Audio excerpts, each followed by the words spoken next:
This is Ode to Joy. Your right hand is still in C position. Let's learn the right hand. And if you're looking at the first note, you should be trying to figure out if the notes are basically stepping up or maybe it's skipping. So same here, stepping up, etc. So try to look at the note head. You're only given now the first note of the song, so you don't have everything there. The first note is E, right? So here we go. Ready, and E, repeat it. Stepping up,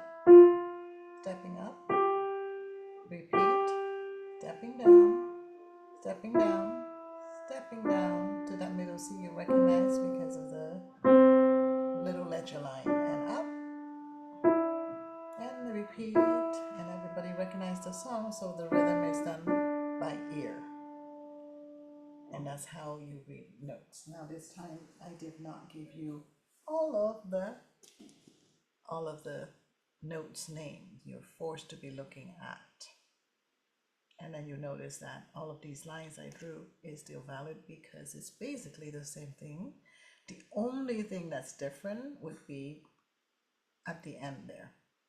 So it's basically repeating except for the ending, which is different, right? But all these other lines are still the same, up or down. So let's do this line. Second line. Ready, go. So E, same, stepping up, stepping to the line note, repeat that line note, step to the space note, step to the line note, to the space note, there's that middle C, and we repeat, and we go up to, now we're going down right here, and we further down to the CC, and we're doing that rhythm by ear. Now the next section, it's available, but I wouldn't recommend it if you have not yet learned all of these eighth notes in pairs. And here's the reason why. If you look at it, you will see that they do have ta, ti, ti, ta. And that's how little children in America learn this rhythm. Ta, ti, ti, ta, ta. And you also start noticing pattern that this, the ta, ti, ti, ta, it's also here. So this rhythm of ta, ti, ti, ta, let me redraw that so that's more precise. Ta, ti, ti, ta is exactly the same as this one circled in red. Exactly the same notes also. So if you had to clap that, it would be, right? So let's keep in mind that rhythm when we get there. And let's start here on number 2. If your hand is in the C position, number 2 means it's a D. Okay, so let's try to read the notes heads and figure out if we're stepping or we're doing something else. So here's D, same one, then we step. And now that's middle C you should recognize. And then that's D again. That's the rhythm. Let's do that rhythm again.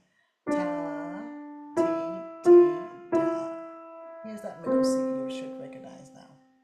So by the time you get to this song, I would love it if you're starting to recognize at least the middle C. So because it's so special, I'm going to use a different color on it. I'm going to use, let's see, orange maybe? Orange. Middle C is that weird little note with the ledger line going through it. So they are all circled in orange now. Let's go back again and do it from the beginning. Number 2 on D. D, repeat, we step up. Here's that middle C.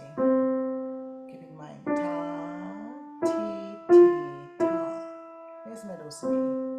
Here's that same ta, ti, ti,